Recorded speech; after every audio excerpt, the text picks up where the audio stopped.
దేవునివి నీకు చెందవు. అలా కాకుండా నిత్య జీవం కావాలి, జీవగ్రంథంలో పేరు కావాలి, దేవునివి నీకు చెందాలి, సంఘంలో చేర్చబడాలి, రాకడలో ఎత్తబడాలి, నిత్య జీవ ప్రాప్తి పొందాలంటే యేసు ప్రభుని స్వీకరించు. లోపలికి అలా స్వీకరించుటయే రక్షణానుభవం. ఏమనుభవం? రక్షణానుభవం. అది నేను చెబుతున్నా. వెండి బంగారాలు నీకు లేకపోవచ్చు, ధన కనక వస్తు వాహనాలు నీకు లేకపోవచ్చు, యేసయ్య ఒక్కడుంటే చాలు. యేసయ్య లేనోడికి ఎన్నున్నా సరే ఒట్టిదే. అవేవి మరణమున అక్కరకు రావు, నిత్య జీవానికి చేర్చాలేవు.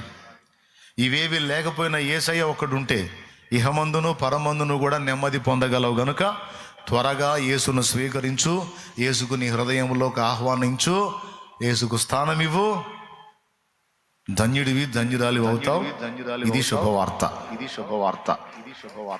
నీ పాపముల నుంచి నువ్వు బయటపడటానికి నువ్వేం చేయాల్సిన అవసరంలా. సమస్తము ప్రభువే చేశాడు గనుక కేవలం నమ్ముకో, రక్షణ పొందు. ధన్యుడివి, ధన్యురాలి. ఇలాంటి ఆఫర్ ఎవరు ఇచ్చారు? దేవుడు ప్రేమ స్వరూపి గనుక ఇచ్చాడు. ఒకవేళ నువ్వు విశ్వసించినట్లయితే విశ్వాస న్యాయమును బట్టి, నువ్వు ఆయన యందు ఉంచిన విశ్వాసమును బట్టి నిన్ను రక్షించుటకు ప్రభు సమర్థుడు. అది నువ్వు చేయకపోతే ఆయనకు సంబంధం లేదు. ఓకేనా? సృష్టికర్తగా ఉనికిలో లేని మనల్ని ఉనికిలోకి తెచ్చింది ఆయన. ఉనికిలోకి వచ్చిన మనం తేడా పడితే మనల్ని ఆ తేడా నుంచి తప్పించుకోవటానికి దారి వేసింది ఆయన, రెండు చేసింది ఆయన. ఇక నడుచుకోవటం మన పని. దారి చూపించినా కూడా నడవకుండా మిడిమేళం నడమంత్రం ప్రదర్శిస్తే నాశనం అయ్యేది కూడా